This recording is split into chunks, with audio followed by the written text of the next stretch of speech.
people hesitate to reach out to their LinkedIn connections or something. And I would say that's not a very unreasonable hesitation. I remember reaching out to some person very politely about factors, and they put me out of their connection list and they blocked me. And it was very sad for me that I didn't do anything. I was just saying hi. Why Yeah, would you do this? You could yeah, have left me on scene. It's yeah, okay. yeah. Right. We will do that on a basis, and that's why the hesitation comes. That I am not going to reach out on LinkedIn. I don't care if they block me on email. I am not going to get blocked on LinkedIn because this is my primary Mm. networking slash reach out for personal branding platform. I don't want to. How do you come out of this hesitation, and what have you seen amongst those 400 customers that work with you? I'm sure if 400 is a huge number, and I'm sure there should be some barrier that they have crossed to come to this stage of we'll reach out on LinkedIn.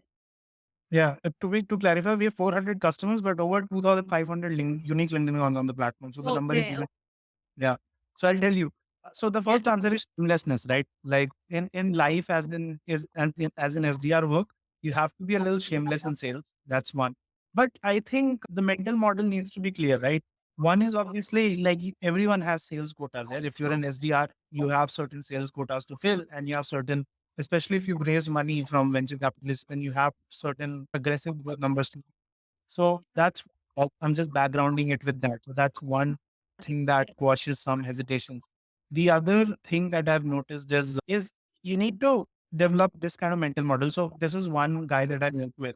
He's from the Mhm. UK, one of our largest resellers in the UK. He worked as a sales director at Indeed, the job portal in the UK. He was very forward there. He quit his job and started reselling sales robot in the UK, and he's doing well for himself, which is great. Right? Oh, Yeah, so I'll tell you this story because this I learned from him. He used to be a British army man before, very interesting guy. Like he has a very interesting life story. So he was telling, I asked him, like, how do you reach out? He was booking 20 meetings consistently every week from just LinkedIn outreach using our tool, right? I asked, what kind of script do you use? How do you actually go about it? He's look, LinkedIn, the right mental model is you're at this massive networking party. You're at this massive networking event, right?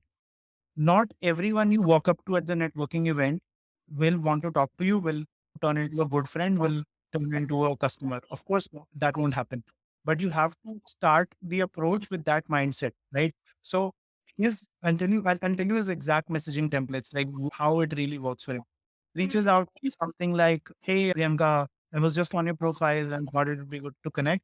PS, love the glowing recommendation from whatever recommender you had. And that is a feature inside of Sales Robot. He uses that, right?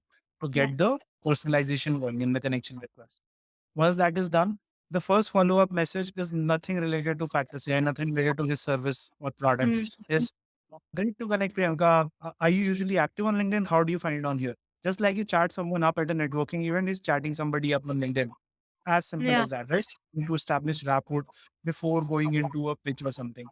Yeah. Then the third one is Priyanka, I connect with a lot of people often on LinkedIn. And I was Mm. just curious from asking this, what do you mainly use LinkedIn for? Is it for brand one, two, three options, survey almost like brand building or Yeah. now growing your network or just like me, all of the above, right? Something like that. Very casual, very, very casual messaging, almost like a text sent at 3 a.m., right? That's the vibe of the text that actually get your responses on LinkedIn. Not more Mm. than 7 words, that kind of thing. So I think the hesitation comes from the fact that one, there is a lot of fear. Okay, this is my personal thing versus my company thing. That if I Yeah. move to another company, I don't want to lose this asset, which is mine, right? Yeah. Which is Yeah. And the source of hesitation among SDRs. But for this was his company, right? He's the founder, so he will obviously do it differently. yeah. So that's one thing I would say. The other thing I would say is the messaging itself, right? A lot of companies are actually setting up their SDRs to fail because they've not realized what kind of messaging works on LinkedIn. This kind of 3 a.m. texting is what we've coined as the terminology.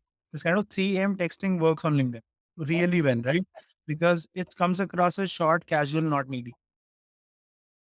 Yeah. Short, casual, not needy, and you have to treat it like you're walking up to somebody at a networking event. Short, casual texting, show some interest in their content, of course, while you send the second message. Also, like one of their older posts, right, or something Yeah. like that, right, or a thoughtful comment so that they see who you are, and over time that builds up, right? So that's how I've seen people overcome this kind of fear of LinkedIn outreach, because once it starts showing you this kind of results that you're booking Mm. 20 minutes a week just from LinkedIn, no cold Yeah. emails, no cold. So you're like, okay, wow, this is great, right? Yeah, and You you know, have to be persistent, right? It's not like yeah. you do it for 3, 4 days and go it away. But you No, have to no, like, yeah, like you have to do this every week. Oh, if that person has posted something, then you have to do it. It's easier when you are selling to SDR or marketers.